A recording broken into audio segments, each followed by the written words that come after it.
कुछ दिन पहले कुछ ऐसा हुआ मेरी लाइफ में जो एक्सपेक्टेड नहीं था। मतलब किसी इंसान के साथ में कोई बिजनेस कमिटमेंट हुई, राइटिंग में एग्रीमेंट भी हो गया, उसके बाद में वो इंसान बैकआउट कर गया, थोड़े से पैसे मार लिए। तो ऐसा कुछ हुआ जिसकी वजह से अंदर गुस्सा आया। गुस्सा कब आता है हमें? जब हम जो एक्सपेक्ट कर रहे होते हैं वैसा नहीं होता है, या फिर कुछ ऐसा होता है जो हमें पसंद नहीं है, चाहे वो प्रॉब्लम इतनी बड़ी नहीं है। यानी कि ये जो मैं अपनी सिचुएशन से रिलेट करके बता रहा हूं, मेरे स्टैंड पॉइंट से देखोगे तो वो फाइनेंशियल लॉस बहुत बड़ा नहीं है, छोटा सा है, लेकिन उसकी वजह से गुस्सा बहुत बड़ा है क्योंकि उस इंसान ने धोखा दे दिया। मतलब इसके पीछे क्या है? एक एक्सपेक्टेशन है मेरी कि वो इंसान इस तरीके से एक्ट करना चाहिए था और उसने नहीं किया, कुछ अनफेयर हुआ मेरे साथ में। तो जैसे ये फीलिंग आती है कि मेरे साथ में कुछ अनफेयर हो रहा है तो गुस्सा आता है हमें। यहां से गुस्से की शुरुआत होती है।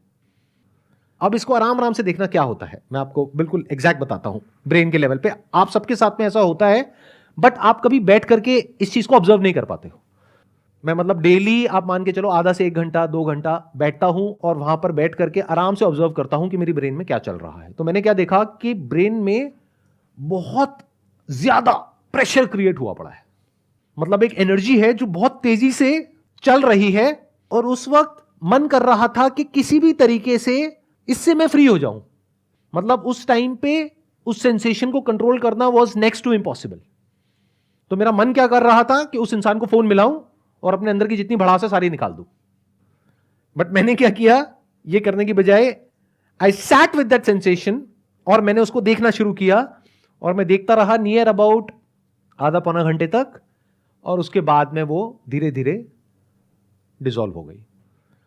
तो क्या होता है कि वो जो प्रेशर बिल्ड होता है ना अंदर, तो वो किसी भी तरीके से बाहर आना चाहता है, और जब वो बाहर आना चाहता है तो वो कई बार होता है कि उस इंसान पे बाहर आ सकता है और कई बार नहीं आ सकता है। मान लो वो इंसान आपसे पावरफुल पोजीशन में है, या मान लो कि अगर आपको पता है कि ये गुस्सा अभी उस इंसान के ऊपर बाहर आया तो आपको कोई बहुत बड़ा नुकसान हो जाएगा, तो अब वो कहीं और निकलता है। तो मैंने एक चीज यहां पर सीखी कि जब भी कभी इस तरह की एनर्जी अंदर क्रिएट हो, यानी कि गुस्सा आए, अभी एनर्जी इस लेवल तक पहुंची कैसे? शुरू हुई थी बहुत ही छोटे से थॉट से कि कितना घटिया आदमी है। बस इतना छोटा थॉट था जो सुबह से रात तक आप लोगों के माइंड में आता है, लेकिन आप इसको ऐसा समझते हो कि ये तो कुछ भी नहीं है, बोलते ही रहते हो सुबह से रात तक। और ये छोटा सा थॉट कितनी जल्दी बड़ा होता है, you can't even imagine in the wildest of your dreams. तो एक हल्का सा थॉट आया था अंदर, यानी मैंने अपने आप को बोला था कि कितना घटिया आदमी है, ऐसे कैसे कर सकता है। और वो थॉट आ तो गया, बट उसको निकालने का कोई तरीका नहीं है, वो कंटिन्यू हो गया। मैं अपने और काम कर रहा था, लेकिन बैक ऑफ द माइंड वो चल रहा था। तो जितना वो थॉट आ रहा था, मैं उसके बारे में ऐसे लोगों से बात कर रहा था जो कि मेरी तरफ थे, और वो सब मुझे सपोर्ट कर रहे थे, हाँ हाँ हाँ बड़ा घटिया आदमी है। तो वो थॉट और पक्का हो गया, तो मुझे वैलिडेशन मिल गया कि मैं सही सोच रहा हूं। अब अगर मैं सही हूं और सामने वाला गलत है, और 10 बंदे मेरे आसपास वाले कह रहे हैं कि वो गलत है और तू सही है, तो वो तो थॉट और पक्का हो गया। अब वो थॉट बहुत तेजी से घूमने लग गया। ये पूरी प्रोसेस चली थी आई थिंक 2 से 3 दिन, उसके अंदर अंदर ये काम हो गया था। और फाइनली 2-3 दिन बाद में जा करके मुझे खुद भी नहीं पता लगा कब मैं एक ऐसी सिचुएशन में बैठा था जहां पर कि मेरे को हेडेक हो रहा था और ब्रेन में इतनी तेजी से वो सेंसेशन चल रही थी, जिस टाइम पे I was in a kind of a situation कि अगर वो मेरे सामने होता इंसान तो पता नहीं क्या हो जाता। अगर मेरी जगह कोई और होता तो वो पक्का रिएक्ट कर देता, वहां पर नहीं करता कहीं और कर देता और कुछ ना कुछ रायता फैलाता। क्योंकि जैसे ही आप रिएक्ट करोगे इस स्टेट में, विच इज एंगर, तो बाहर क्या निकलेगा? एंगर। तो वो जो एनर्जी होगी जहां भी जाएगी, जिससे भी जाकर के टकराएगी, वहां से सामने से एक रिएक्शन आएगा। जैसे ही रिएक्शन आएगा आपको और गुस्सा आएगा। यानी उस गुस्से में अगर मैं उस इंसान को मैसेज कर देता कि तू ऐसा कैसे कर सकता है, तू कितना घटिया आदमी है, ये है वो है, कुछ ना कुछ रायता मैं जरूर फैलाता, तो सामने से कुछ ना कुछ रिएक्शन आता, और रिएक्शन आते ही मेरी जो साइकिल है ये और स्ट्रांग हो जाती, गुस्सा और बढ़ जाता, फिर मैं कुछ और बड़े लेवल पर रिएक्ट करता, फिर सामने वाला भी बड़े लेवल पर रिएक्ट करता। तो मैंने उसको बर्दाश्त कर लिया, उस इंसान को नहीं, अपना ही जो थॉट था जिसकी वजह से वो फीलिंग्स, इमोशंस, सेंसेशंस ट्रिगर हो रही थी, उसको देख लिया आराम से बैठ करके। और मन कर रहा था उस वक्त कुछ करने का, लेकिन कुछ नहीं किया। And next day everything was normal. अगर वो बंदा आपको दोबारा फिर से मिल जाए तो? अब अगर वो मिल जाए तो कोई दिक्कत नहीं है, क्योंकि उस प्रॉब्लम को सोल्यूशन निकल गया अगले दिन। क्योंकि अगले दिन मैं इस सिचुएशन में था कि मैं उस प्रॉब्लम का सोल्यूशन निकाल सकता था। आराम से बैठ करके इस चीज़ को देख पा रहा था कि अगर ऐसा हो भी गया तो इसका मतलब ये नहीं है कि एक इंसान चोर है तो पूरी दुनिया चोर है, या एक इंसान घटिया है तो सभी घटिया है। ये गलती हम कर बैठते हैं, और उसकी वजह से क्या होता है, हमारा पूरा वर्ल्ड व्यू चेंज हो जाता है। देन हमारा नेचर ही ऐसा हो जाता है कि हमको हर एक पे गुस्सा आने लगता है। और ऐसे बहुत लोग हैं, सड़क पे आप जा रहे हो, हल्का सा टक्कर हुई भी नहीं है, थोड़ा सा उसके पास पहुंच गए, और इधर से उसने देखा, आपने बड़े भोलेपन से उसको देखा, बताऊं तेरे को, तो क्या बताएगा भाई, कुछ नहीं हुआ है, और क्यों बताना है तुझे मुझको, मैं कौन हूं। मतलब समझ रहे हो, वो इंसान भरा पड़ा है गुस्से से। और ऐसे बहुत लोग हैं जो हमारे आसपास में घूम रहे हैं। तो इस तरह से आप देख सकते हो, वो तब देख सकते हो जब आप खुद कूल और काम हो। अगर आप भी अंदर से भरे पड़े हो और वो जो सामने वाला है गाड़ी वाला वो भी भरा पड़ा है, तो हो गया काम। फिर तो दोनों अपनी अपनी बीवी का गुस्सा एक दूसरे पे निकाल देंगे। ये जो चीज होती है, अगर इसको सही टाइम पे ना रोका जाए तो फिर ये आपकी नेचुरल स्टेट बन जाती है। जैसे मेरी जो नेचुरल स्टेट है वो है आराम से कूलली कामली पीसफुली अपना मजे में रहता हूं। तो अब ऐसे में क्या होता है कि जैसे ही ऐसा कुछ होता है, कभी महीने में 2 महीने में एक बार कोई भी सेंसेशंस आई अंदर, तो मैं उसको देख लेता हूं। तो वो मेरे लिए अननेचुरल स्टेट है। और इसका उल्टा भी हो सकता है कुछ लोगों के लिए, कि उनकी नेचुरल स्टेट है रिएक्ट करने वाली है। कोई कुछ बोल के तो देखे।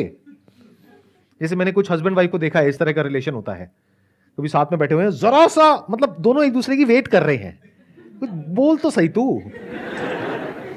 और इधर से इसने बेचारे ने हल्का सा कुछ बोला, चाहे वो नहीं भी बोला जो वो एक्सपेक्ट कर रही थी, लेकिन उसने उसको फटाफट से कनेक्ट किया, हाँ हाँ तेरी माँ भी तो ये, वो तो माँ पे मत जाइयो। कुछ भी चल रहा है, भरे पड़े हैं और एक दूसरे पे फटने के लिए तैयार हैं, कभी भी फट सकते हैं। तो अगर आप ऐसा बनना चाहते हो तो दैट्स योर चॉइस, कोई बात नहीं, कोई नहीं रोक रहा आपको, फटो जितना फटना है फटो। बट याद रखना कि अगर कोई आपसे बड़ा फटने वाला मिल गया तो ब्लास्ट बड़ा भी हो सकता है, अनकंट्रोलेबल भी हो सकता है, और वो हो सकता है पूरी लाइफ के लिए आप रिग्रेट करते रहो। तो बेटर सोल्यूशन क्या होता है, जब भी गुस्सा आए, never say anything, never do anything, just bear it. उसको ऐसे देखो पेन की तरह, इट्स पेनफुल। जब भी हमको दर्द होता है तो हम चाहते हैं कि उस दर्द से हमको छुटकारा मिल जाए फटाफट से, चाहते हैं ना। और उससे छुटकारा पाने का हम क्या इलाज निकालते हैं कि अंदर जो भी चल रहा है जा करके सारा एज इट इज सामने वाले को बोल दो, बिना किसी फिल्टर के, बिना किसी लेयर के। बट हम सुनने को तैयार नहीं है। अगर सामने वाला भी बोल जाए तो गड़बड़ हो गई ना। तो इस तरह से जब आप आराम से ठंडे दिमाग से चीजों को देख लेते हैं और इसको आपको बियर करना आ जाता है, तो अब आपके पास में एक बहुत बड़ी क्वालिटी है जो बहुत सारे लोगों के पास में नहीं है। यानी जिस वक्त गुस्सा आ रहा है उस वक्त आप रिएक्ट नहीं करोगे, जिस वक्त सामने वाला गुस्से में है उस वक्त आप वहां से चले जाओगे। मतलब सिंपल से रूल है 2, कि जब सामने वाला जरूरत से ज्यादा गुस्से में है, चुपचाप वहां से निकल जाओगे, निकल सकते हो तो। सर जैसे हम ऑफिस में काम करते हैं, हमारे बॉस ने मुझे कुछ बोला गुस्से में, तो हम काम छोड़ के भाग जाएं? नहीं, आप काम छोड़ करके नहीं भाग सकते। आप बड़े पोलाइटली उस बॉस को बोल सकते हो कि जो आप बोल रहे हो वो बात सही है, लेकिन कहने का तरीका ठीक नहीं है। सर उनसे कुछ बोल ही तो नहीं सकते। तो ऐसी जगह काम क्यों करते हो? और अगर ऐसी जगह काम करते हो तो यहां पर आकर के कैमरास लगे हुए हैं, वीडियो में ये सब क्यों बोलते हो? उससे कोई दिक्कत नहीं है सर, देख भी ले तो कुछ नहीं होगा। अभी तक तो उन्होंने देखा ही नहीं था, अभी इतना कुछ हो रहा था। अब जब देखेंगे तो पता नहीं क्या क्या होगा। कुछ नहीं होगा सर, क्या ही कर सकते हैं। आप धमका रहे हो उनको? नहीं सर, ये नहीं कहता, धमका नहीं। आप उनको चैलेंज दे रहे हो? नहीं सर। और कुछ कहना चाहते हो या हो गया? इससे ज्यादा और क्या ही कह सकते हैं। ये पार्ट आप रखना चाहेंगे वीडियो में, एडिट कर दें हम? तो सर कोई दिक्कत नहीं। कोई दिक्कत नहीं है? नहीं सर। सर आपने कहा कि मतलब आप गुस्से को मतलब एज अ पेन मतलब ले लो, और फिर आप नेक्स्ट डे मतलब अगर उस बंदे से दोबारा मिलते हैं तो आप उसको कुछ नहीं कहोगे, बट ऐसा भी होता है फिर आप उस पर कभी ट्रस्ट नहीं कर सकते। मतलब मेरा क्वेश्चन एक्चुअली ये है कि अगर किसी रिलेशनशिप में आप ऐसा कुछ फेस कर रहे हैं तो वहाँ से मतलब क्या सोल्यूशन है फिर? रिलेशनशिप में तो होता है ये सब, और कहाँ होता है? देखो, अनजान लोगों के साथ में ये सब नहीं होता जो मैंने बात करी। रिलेशन में ही होगा ना, कोई आपका फ्रेंड होगा, रिलेटिव होगा, या ऑफिस में कलीग होगा, या कोई बिजनेस रिलेशन होगा, कोई ना कोई रिलेशन होगा, वहीं पर तो ये सब होगा। अनजान से क्या फर्क पड़ता है? अनजान से तो अगर थोड़ा बहुत हो भी गया तो तू अपने रास्ते में अपने रास्ते। तो अब सवाल उठता है कि क्या करें अगले दिन आप ठंडे दिमाग से पहले आप देखो सामने वाले की सिचुएशन क्या है, सही टाइम मिले बात करने का तो किसी और टॉपिक से करके फिर उस टॉपिक पर आप वापस आ सकते हो अगर आपको जरूरत लगती है तो। बट अगर आपको ये क्लियर है कि सामने वाला बंदा चोर है, तो फिर बात करने का कोई सेंस ही नहीं है। अब तो बिल्कुल ऐसा है कि किसी की फितरत है मान लो काटने की, और आप जा करके उसको कह रहे हो कि भाई तू कुत्ता है, काटता है, वो और काटेगा क्योंकि उसके माइंड में वो कुत्ता नहीं है। समझ गए ना मैं क्या कहना चाह रहा हूं? राइट। मैं इनडायरेक्टली बोल रहा हूं क्योंकि किसी इंसान को कुत्ता बोलना अच्छा नहीं लगता, गाली होती है। तो एक्चुअली मतलब मैं जैसे जो बहुत क्लोज रिलेशनशिप्स होते हैं जहाँ से आप इजीली आउट मतलब अपनी आपके पास ऑप्शन नहीं है कि आप एकदम बाहर निकल जाओ, क्योंकि बहुत सारे सेंटिमेंट्स, बहुत सारे लोगों के इमोशंस जुड़े होते हैं। Like I am talking